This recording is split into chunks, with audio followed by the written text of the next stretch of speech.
Continuando, direito à identidade pessoal da pessoa transgênero. Eu escolhi falar com vocês sobre o direito à identidade pessoal da pessoa transgênero agora, porque vai envolver tanto o direito ao próprio corpo, quanto o direito ao nome. Vários são os reflexos do reconhecimento dos direitos das pessoas transgênero e que estamos em constante evolução. E eu posso dizer evolução mesmo sabendo que a gente está falando, quando fala de evolução, fala sempre de uma melhoria, né? De sair de um lugar pior para um lugar melhor. E eu posso dizer, eu acho que com tranquilidade, que é uma evolução porque a gente está num movimento de ampliação do reconhecimento dos direitos das pessoas transgênero. E sobretudo nos direitos da personalidade, então a gente vai ter reflexos tanto no direito ao próprio corpo, quanto no direito ao nome. Então por isso que eu falo identidade pessoal, e falei para vocês enquanto falávamos, né, de nome e de corpo, que são vários aspectos, né? Identidade pessoal são vários aspectos que fazem a pessoa ser identificada, tanto socialmente, mas também e principalmente como ela se entende, como ela entende a sua própria personalidade. Então, isso é muito importante e esse é o viés mais existencial dos direitos da personalidade. E primeira coisa que a gente precisa entender quando a gente começa a estudar esses direitos é perceber que nós estamos quebrando também vários paradigmas com relação... Paradigmas, eu vou ser... mais crítica, vários preconceitos, ainda tem, muito preconceito, mas nós estamos já com um olhar bem mais crítico a esses preconceitos, até dando nome de preconceito, que já é, né, também bem interessante, nas questões relacionadas a gênero e corpo humano. Porque vejam só, quando uma criança nasce, o médico vai lá e vê no meio das pernas dela o que ela tem. Essa é a forma de identificação do sexo de uma pessoa. É visual, vai lá e vê o que tem no meio das pernas. E se for homem, várias consequências para essa identificação. Se for mulher, várias consequências. A sociedade é dividida com base nas funções que se espera de alguém que tem uma genitália masculina e de alguém que tem uma genitália feminina. A sociedade se organiza dessa forma. A gente tem inúmeros direitos diferentes, a gente tem inúmeras repercussões, né, consequências, a gente já viu, direito previdenciário, com relação à questão militar, né, enfim, e várias outras coisas. Então, essa característica que a gente vai falar que é o sexo biológico. Tem vários critérios para a gente descobrir qual é o sexo de uma pessoa. E é muito interessante que às vezes as pessoas dizem assim, mas o sexo é isso aí, tipo, ou é homem ou é mulher e pronto. E na verdade também não é tão assim não, viu? Esse binarismo, ele é algo muito incutido na sociedade, mas que na verdade não corresponde totalmente à realidade. Nós temos sim pessoas cuja identificação do sexo biológico não obedece a esse binarismo, esse homem, mulher, enfim. Né? Nós temos os intersexuais, não é? E que não são tão poucos não. O problema é que o preconceito social é tão grande que para a gente saber quem são, já é difícil, porque se escondem e muitas vezes se passava por cirurgias muito bebês, muito pequenos, para fazer uma adequação para uma genitália ou outra, para não ter que passar pelo problema de ter uma genitália ambígua. É problema para quem? Assim, enfim, então nós temos diversas demandas em razão de sexo e gênero. E justamente a primeira questão que a gente precisa pensar é que o sexo biológico, ele é esse conjunto de características fisiológicas. E vejam só, é observação, né? Tem a questão de sexo cromossômico, enfim. Mas em geral a sociedade se organiza a partir da observação. A gente identifica, né, uma genitália feminina ou masculina, qualifica a pessoa como homem e mulher e segue a vida, né? Mas acontece que essas funções que a gente espera de um homem ou de uma mulher é o que faz essa construção social de homem e mulher. Não é a genitália. Durante acho que foi uma das sustentações orais da ADIM, que falava de pessoas transgêneros, acho que é 4275, se não me engano, uma advogada lá do Rio de Janeiro maravilhosa, ela falou assim, bem provocando mesmo os ministros da STF, ninguém aqui precisa baixar a calça, ninguém aqui precisa ver a genitália do outro para identificar e chamar alguém de homem ou de mulher. E não é isso? A gente vive numa sociedade que cobre o corpo. Nós não saímos pelados. Então, por que o que está escondido ali é tão importante para a definição do que é homem ou do que é mulher? Então, essa construção social que é em cima do que se espera, do que a sociedade espera do que seja, da função da mulher, da função do homem, que a gente vai chamar de gênero, para distinguir bem do sexo biológico, que é a característica física, que essa a gente nem vê. A gente identifica pelo gênero, né? Vejo, alguém pode falar, tá, é uma mulher, né? Vai chamar, mas sim, né? Vai, enfim, me chamar pelo nome, pelas designações aí femininas. Enfim, bom, também essa questão de identificação, que é uma questão de identidade mesmo pessoal, que é o sexo biológico que a pessoa tem, que é basicamente as características fisiológicas que ela porta, e o gênero com o qual ela se identifica, isso faz parte dessa identidade pessoal. E essa é uma questão bem individual, bem subjetiva, e ela não tem a ver necessariamente, na verdade ela não tem a ver com o que a pessoa quer para ela em termos de relacionamento sexual. E aí vem uma outra categoria, que a gente tem chamado de orientação sexual, mas acabei de saber para nossa colega, qual é o seu nome? Glauce. A Glauce acabou de trazer até uma outra concepção, né, de capacidade sexual, que é bem interessante, de sexualidade poderia ser melhor também, né? Fato é que até pouco tempo a gente estava usando a opção sexual. Sim. E que a gente já concordou também que não pode falar opção sexual, porque não é uma opção. Eu não escolhi ser hétero tal qual a pessoa homossexual não escolhe ser homossexual, né? Não é uma escolha. Enfim, então por isso a gente também tem que se policiar demais para não usar essas designações que são bem equivocadas e como a gente falou desde o início, né? Palavras têm força, tem uma carga valorativa, né, axiológica muito grande, então a gente evita sempre falar, ainda mais hoje em dia já a opção sexual também está bem, não vou nem falar demodê, é equivocada mesmo, tá errada, erradicíssima, né? Então vamos falar, até aprendo melhor em sexualidade, né? Em sexualidade, exatamente. Não, e de que a pessoa necessariamente precisa ter, e que a pessoa necessariamente tem que ter um relacionamento sexual, né? Assim, parece que é isso. Precisa ser orientada sexualmente, né? Enfim, mas a forma como ela se relaciona é uma outra questão. Esse conceito aqui agora, ele é relacional. Enquanto, quando a gente fala de gênero e sexo biológico, eu não estou falando de nada com relação à sexualidade ainda. Eu estou falando só de como a pessoa se identifica.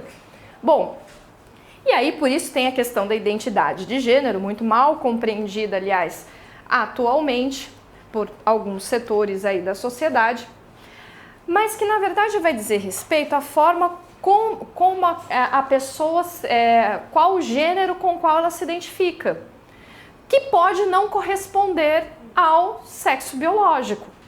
Então, isso a gente vai dar essa importância, porque agora a gente entende que pode haver essa dissociação, uma coisa não é automática da outra. Do sexo não decorre automaticamente o gênero. Eu acho que essa é a melhor forma da gente explicar que, na verdade, é uma construção social. Então, na verdade, a gente pode ter pessoas que tem uma genitália de um jeito, mas que na verdade o gênero dela é outro, né? E querem saber, a gente nem precisa se preocupar em tese com isso, porque o gênero é aquilo que a gente vê, né? Enfim, Na verdade, fica fiscalizando, é meio preocupante até, né? Eu diria que é um pouquinho preocupante. Se a pessoa cogita fazer isso, né?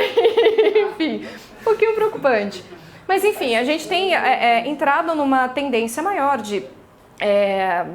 E principalmente, eu acho que não é uma tendência, eu acho que a gente tem que reconhecer que, na verdade, o resultado é uma luta. Porque tendência parece que é uma coisa muito automática, né? Assim, nada automático. Então, de muita luta, de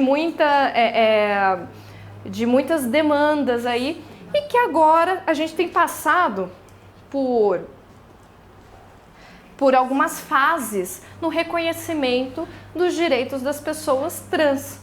Sobretudo porque as pessoas trans, por muito tempo, e não vamos dizer que está resolvido, porque não está, mas por muito tempo foram condenadas à marginalidade total. Né? E justamente por isso eu falo, continua sendo. Digamos que elas começaram a aparecer em algumas decisões, algumas evoluções, né? Ainda tem muita coisa aí pela frente, mas enfim, fato é que a gente tem, pensando objetivamente, algumas decisões importantes de tribunais importantes, sobretudo do Tribunal Constitucional, né, do STF, que vai garantir aí alguns direitos para a pessoa transgênero. Bom, primeira coisa que a gente vai conversar aqui é a respeito do nome social. E eu chamo a atenção de vocês que nome social não é nome civil. Nome social é uma coisa, nome civil é outra. E eu posso dizer até que o nome social é uma etapa bem importante para o reconhecimento depois do nome civil. Mas ele ainda foi uma etapa anterior, foi como se fosse uma etapa mais suave, né? Foi esse primeiro decreto, não é o primeiro momento, o primeiro documento, porque nós tivemos decretos estaduais antes do decreto federal, que já reconheciam a possibilidade do nome social. Mas aqui, como a gente está transmitindo a aula para várias pessoas aí, inclusive de fora de São Paulo, eu trouxe o documento mais uniforme. Antes a gente já tinha até aqui no estado de São Paulo mesmo, né? Decreto para reconhecer o nome social. E o que é o nome social? O próprio decreto vai dizer o seguinte, que a designação pela qual a pessoa travesti ou transexual se identifica e é socialmente reconhecida. Então, o decreto já vai dizer, vai trazer esse conceito. Mas vejam que é a forma que ela se identifica e que é socialmente reconhecida, mas não é o nome que consta no seu documento. É como se o decreto estivesse reconhecendo que a pessoa é chamada de um jeito e tem um documento de outro. Aí eu pego o nome que ela é chamada e invento uma nova categoria, que é o nome social, para que ela possa pelo menos ali manter os dois, né? Manter os dois, nome social e nome civil. Bom, e esse decreto garantiu que as pessoas em órgãos e entidades da administração pública fossem chamadas pelo seu nome social. O que já foi também, sem dúvidas, um decreto bastante importante, para que a pessoa não tenha que passar pelo constrangimento de ser chamada por um nome que ela não se identifica, pelo nome que, independentemente até de falar em termos de gênero, a gente acabou de falar que se a pessoa não se identifica, não é identificada socialmente por um determinado nome, não tem por que aquele nome não tá exercendo a sua função adequada. E aqui é a mesma coisa, né? Bom, e o artigo 6º desse decreto já previa, então, a possibilidade de a pessoa travesti ou transexual requerer a qualquer tempo a inclusão de seu nome social em documentos oficiais e nos registros dos sistemas de informação, cadastro, programas, serviços, fichas e formulários, né, prontuários e congêneres dos órgãos e entidades da administração pública federal direta, autárquica e fundacional. Bom, esse foi aqui um primeiro passo para a gente perceber, para a gente reconhecer juridicamente que a pessoa transgênero precisava ser melhor identificada e que a ser chamada pelo nome civil não atendia às finalidades. Posso dizer que são aquelas duas, né? Tanto a identificação pessoal quanto a identificação social. Mais recentemente, já no governo Temer, tivemos um decreto, que é o 9278, de 5 de fevereiro de 2018, que permitiu a inclusão na carteira de identidade o nome social. Então, se a pessoa quiser, ela pode incluir no RG dela o nome social. Falamos disso também, né? Que vai constar ali embaixo da foto, você disse, né? Em cima da foto, o nome social. No verso vai constar o nome civil da pessoa. Bom, isso então de acordo com o decreto. É claro que tem seus benefícios e, sem dúvidas, quem vai mais julgar se é bom ou se não é, quem puder utilizar ou quem quiser, que se for pretender utilizar esses direitos. Mas fato é que aqui nós ainda estamos falando de nome social, nós ainda não estamos falando de nome civil. E aí, com relação ao nome civil, nós tivemos, eu coloquei em fases aqui, né, pensando no que foi a predominância das decisões judiciais nesses últimos anos. E eu posso dizer que a primeira fase, assim, logo que o judiciário começou a receber essas demandas desse tipo, a tendência foi negativa de direito. E não importa se a pessoa tinha passado pela cirurgia de transgenitalização ou não, porque justamente quando a gente fala da população LGBT,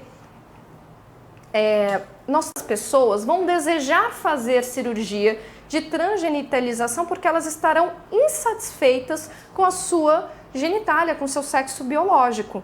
E aquilo, para satisfação pessoal dela, ela precisa passar por esse processo. Outras pessoas talvez não queiram. E isso também é uma opção existencial de cada um. Afinal de contas, também não é uma cirurgia simples e minimamente invasiva. Pelo contrário, é uma cirurgia de grande porte. Então, a gente não pode também esperar ou obrigar que a pessoa passe por isso, ou esperar e querer que ela que ela queira passar por isso. Então, vai depender também da identificação da pessoa. Pode ser que em gênero ela se identifique e se apresente por um gênero X, e pode ser que a genitália dela seja outra, que não se espera daquela pessoa que tem aquele gênero, mas ainda assim ela tá bem com aquilo, tá tudo bem, ela não quer fazer a cirurgia. Ou não quer, ou porque tá tudo bem, ou porque ela não quer passar mesmo pela cirurgia. Bom, mas fato é que nessa primeira fase não importa se a pessoa fez cirurgia, se não fez cirurgia, aqui era total negativa do direito. Se você não está satisfeito com o seu sexo biológico, paciência. Né? Arque com as consequências. A gente ainda tinha decisões assim, né? Arque com isso, paciência. Né? A segunda fase, que a gente pode dizer que é um passinho, né, adiante no reconhecimento, é reconhecer a possibilidade de mudança de, sobretudo, nome, mas quando a pessoa é operada, quando ela faz a cirurgia de transgenitalização. Então ela mudou o corpo e aí ela muda também o seu nome. Na terceira fase, a gente já tem uma ampliação maior, porque aqui a gente já vai entender que não só o nome, né, deve ser modificado para se adequar ao gênero que a pessoa apresenta, que ela se identifica, como também o gênero. Né, o Fzinho ou o Mzinho, que consta lá, que também é essa lógica binária, nem vou entrar muito nisso, senão a gente, né, faz um curso só nisso, né, nessa questão dessa dualidade, né, do sexo binário, mas enfim, ela poderia mudar tanto o nome quanto a identificação do gênero. E a gente vê aqui a decisão importante que foi a ação declaratória de inconstitucionalidade do artigo 4275 do STF, que julgou justamente o artigo 58 da Lei de Registros Públicos, não julgou inconstitucional, mas deu interpretação, né? Foi sem redução de texto, com inconformidade. Veja só que legal aqui o STF mencionando o Pacto de São José da Costa Rica. O STF julgou procedente a ação para dar interpretação conforme a Constituição e o Pacto São José da Costa Rica, ao artigo 58, de modo a reconhecer aos transgêneros, independentemente de cirurgia de transgenitalização ou da realização de tratamentos hormonais ou patologizantes, o direito à substituição de prenome e sexo diretamente no registro civil. Então aqui foi um passo bem importante do STF, porque ele tirou essa exigência de cirurgia de transgenitalização. A verdade é que isso a gente pode dizer que até hoje, né? Tem um movimento de conservador, assim, de patologização da transgeneridade. Então, a pessoa transgênero muitas vezes é vista como uma pessoa doente. Exatamente. Tinha documentos, acho que ela só foi retirada do OMS, exatamente, ela só foi, recentemente, ela foi retirada do rol de doenças, não tem mais CID, da OMS. Mas fato é que ela por muito tempo foi vista como uma patologia. Até no DSM, que é o documento que eles usam, quais eram as características. Que é DSM, né? Que é da saúde mental. É da saúde mental. E eles foram retirados, enfim. E justamente por isso se exigia assim, que tivesse tratamento, laudo de médico, psiquiatra, psicólogo, que a pessoa tivesse muita certeza. Aí tem aquelas dúvidas de, mas a pessoa vai passar por isso só para se furtar das suas obrigações. Eu acho o máximo quem pensa isso, né? Que eu falo, nossa, como se fosse muito simples, né? Assim, eu vou ali, né, rapidinho na padaria comprar pão, mudo o gênero também para me furtar de ter que pagar o pão. É uma coisa assim, talvez né? Até mais obrigações. Não é? Exatamente, né? É muito complicado isso.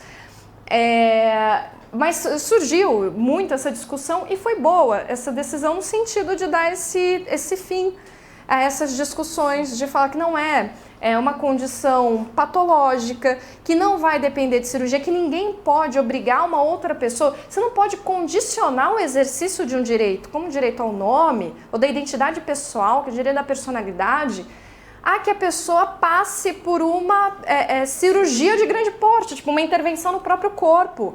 Ou seja, né, para eu garantir o nome e o gênero, né, identidade pessoal em geral, eu vou exigir eu vou violar o direito ao próprio corpo.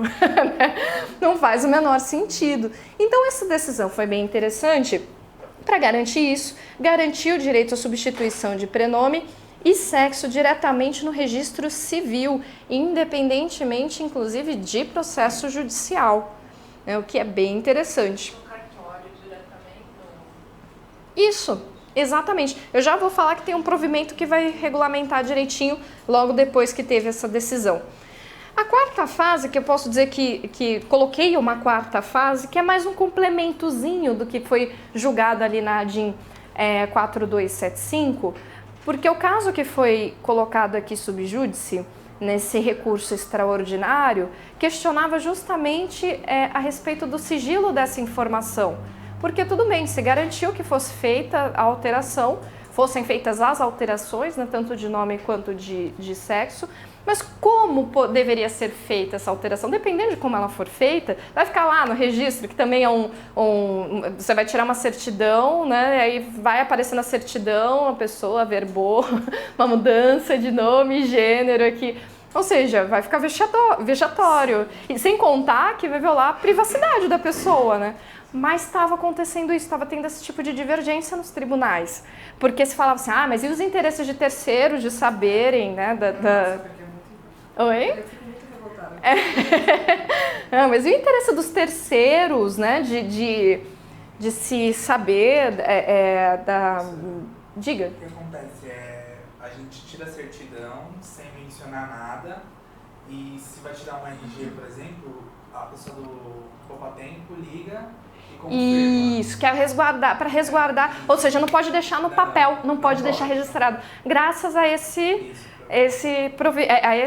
provimento que saiu depois dessa decisão, porque antes estava uma bagunça, né? E aí as pessoas pensavam, não, mas eu preciso saber. Gente, exatamente por quê? Assim, precisa saber por quê, né? Enfim, e eu acho que existe um certo alarme com relação a isso, só pelo seguinte, existem, alguém vai falar, mas aí a pessoa casa, e aí de repente casa se apresentando, aí depois o marido descobre, a esposa descobre que o outro é transgênero. Gente, vamos lá. Né? Exato, a gente vê isso de argumento em vários lugares. Mas é uma preocupação grande que existe, mas assim, a vontade que eu tenho de responder é só o seguinte: tanta coisa pode ser escondida, não é? Tantas condições físicas, pessoais, enfim, que poderiam ser escondidas, enfim, de um futuro marido, de uma futura esposa, e que ninguém dá tanta importância, né? Oi? Namorem, mas mesmo namorando antes, né? Você pode saber, sei lá, você não sabe que a pessoa não pode ter filho, você não sabe que a pessoa... Não sei, mas são coisas. Por quê? Porque, de qualquer forma, são coisas que dizem respeito à privacidade daquela pessoa. Então, por isso ela vai expor, se ela quiser. Se ela não quiser, ela não vai expor. Ah, mas vai interferir no relacionamento. Talvez, eu sei. Enfim, é outra questão. Exatamente, perfeitamente, é outra questão. Bom, mas fato é que essa decisão é importante para resguardar esse sigilo. Qual é o seu nome mesmo? Perdão. Gabriel. O Gabriel falou pra gente, que esclareceu de uma forma muito boa, né, Gabriel? Assim, simplesmente... se precisar tirar um RG alguma coisa, tiver que prestar alguma informação, essa informação não fica documentada. Ela não vai aparecer na certidão, não vai ter uma verbação falando, olha, aqui a pessoa, né, teve uma alteração de gênero. No começo, eles pediam para a pessoa tirar uma certidão inteira o teor. Isso! Vai sair tudo que está no livro. Exato. Eles começavam a fazer o procedimento e já solicitar a certidão. Uhum. Hoje não mais. Aí Exato. Eles pegam uma certidão de breve relato, que tem os dados os principais dados. E aí, se alguém precisar saber de alguma coisa, eles ligam e querem confirmação, uma verbação, alguma coisa assim. Perfeito. E olha só, eu trouxe aqui a tese que foi formulada pelo relator no recurso extraordinário. E veja só, nas certidões do registro não constará nenhuma observação sobre a origem do ato, vedada a expedição de certidão de inteiro teor, que você acabou de comentar, né? Salvo o requerimento do próprio interessado ou por decisão judicial. Bom... E podem ver, né, que tem também a expedição de mandados específicos para alteração dos demais registros nos órgãos competentes, os quais todos deverão sempre preservar o sigilo sobre a origem dos atos. Então isso também hoje já é assegurado, graças a essas decisões do STF, todas aí de 2018, que é justamente para resguardar. Vejam, tanto o direito ao nome, quanto o direito ao próprio corpo, quanto o direito à privacidade da pessoa trans, que deseja fazer qualquer alteração na sua documentação civil. E aqui nós estamos falando de nome civil. Nós não estamos falando de nome social, a gente está falando de nome civil. O nome social é algo a mais. O nome civil é a alteração do que está no documento mesmo, no RG, no CPF, na certidão de nascimento. E aqui nós estamos falando também da alteração de pré-nome, que é o mais difícil de ser alterado, né? Mas aqui nós estamos falando de uma alteração de prenome. Uma dúvida que tinha me perguntado agora que veio se um homem trans assina, por exemplo, um contrato com um nome, mas ainda é nome social, não alterou, o contrato pode ser considerado inválido porque assinou um nome social? Não, acredito... Não. Eu acho que a gente pode até... Isso aí não teve nenhuma alteração. Exatamente, mas eu acho que assim, primeiro seria um formalismo assim, absurdo, assim, é contra toda forma de entendimento de direito civil que eu tenho, sinceramente, porque justamente o que a gente tem que ver é a função, a identificação é possível? É aquela pessoa, aquela pessoa se obrigou, ponto, né? Aqui, isso não é causa de anulação, onde poderia ser causa de anulação? Né? Enfim, não faz, não vejo sentido nisso, porque justamente as causas de anulação, né, as causas de anulabilidade, as causas de nulidade... Eu queria assinar como dizem, um nome morto, mas ainda não tinha, porque não tinha trocado. Então, mas imagina, o importante é a identificação e a capacidade civil, no caso da validade dos atos, né, segundo o artigo 104 do Código Civil, os requisitos no negócio jurídico estão ali.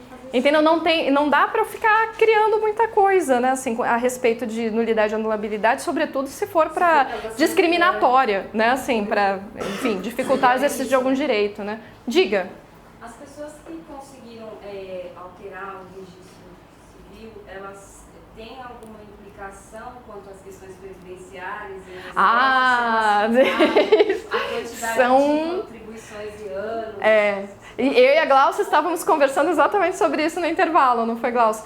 Realmente, a gente tem esse problema, não problema, essa questão ainda a ser desenvolvida e ser explorada, que é essa repercussão no direito previdenciário. Então, ainda temos orientações para vários lados. Eu não vou arriscar me posicionar como uma boa civilista, uma cautelosa civilista, a respeito disso, mas eu acho que já tem até algumas decisões a respeito, né? Enfim... mas que tem várias coisas. Uma outra repercussão da alteração de gênero, recente, muito polêmica, foi com relação à participação de pessoas trans em esportes coletivos. Sobretudo em esportes coletivos, né? A gente teve casos... Uma jogadora de vôlei. Isso, exatamente. Exatamente. Sexo, entre aspas, também tem sido bastante. Exatamente, difundidos, tá? Mas justamente também é um outro direito bastante consolidado já, que é a questão de poder utilizar o banheiro com qual, né, do gênero com o qual se identifica naqueles em que ainda vão usar então o gênero, a binariedade, né? Bom, para encerrar aqui a nossa aula hoje,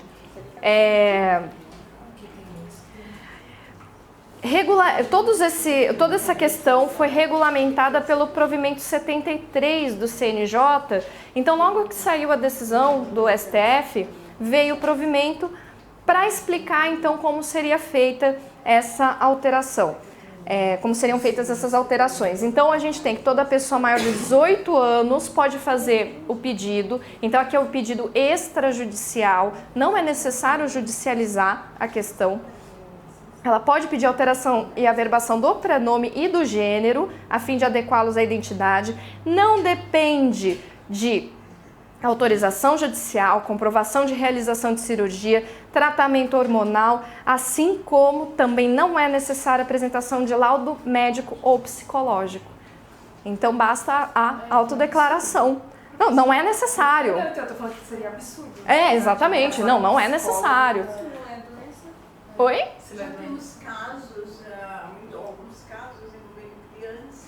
Sim, esse era o que eu ia... Vou terminar falando sobre isso, assim, porque a questão da transgeneridade muitas vezes não se manifesta só depois que a pessoa tem 18 anos. Muitos casos de pessoa com idade inferior a 18 anos. E aí eu vou encerrar falando de uma atuação da Defensoria daqui do estado de São Paulo, que já conseguiu, inclusive, a alteração de prenome de pessoa, de uma adolescente com menos de 18 anos. Por via judicial, porque o provimento, como vocês podem perceber, exige a idade de 18 anos, mas era uma adolescente que já estava, não lembro se 16 ou 17 anos, mas que conseguiu fazer a alteração pela via judicial também do prenome e do gênero no seu documento. Então, também tem essa questão, porque você exigir que a pessoa espere pode ser mais danoso do que fazer já a alteração antes. Enfim, e aí já menciono essa atuação que eu acho que pode ser importante aí para o futuro de vocês como defensores, futuros defensores públicos aí. Perfeito? Diga. Então, mas aí se ela tiver menos de 16, ela precisa de autorização dos pais. Então, na verdade, com relação a atos existenciais, a gente vai relativizar algumas coisas. É lógico que se ela tiver a autorização dos pais, é melhor ainda, porque na lógica tradicional ela precisa. Na verdade, na lógica tradicional ela é absolutamente incapaz, então na verdade o pai e a mãe fazem tudo por ela. Na lógica tradicional, o pai e a mãe precisam assinar junto dos 16 aos 18. O que a gente precisa relativizar aqui só é que é algo existencial tão importante que não dá para condicionar a realização desse direito à concordância de terceiros. Porque se eu estou falando do próprio corpo, da própria identidade, vai que o pai e a mãe não concordam ou não estão presentes, como era o caso da moça lá da emancipação, né? Exatamente. Então isso poderia ser um entrave que, assim, eu sei que, pensando no direito civil tradicional, o melhor seria que tivesse que respeitasse ali as diretrizes da capacidade civil para não ter problema. Agora, eu falo para vocês, como pretensos atuantes aí na Defensoria Pública e defendendo direitos de minorias, a gente tem argumentos muito consistentes para eventualmente fazer esse pedido de alteração, ainda que esteja desacompanhado de pai ou mãe. Alegando isso, falando, não, o direito dela, da personalidade intransmissível, não pode ser obstado pelo capricho de terceiros, né, enfim. E ir lá e tentaria do mesmo jeito. Eu conheço um menino de 8 anos e ele não se reconhece. Então, menino, e sim de menina. Exato.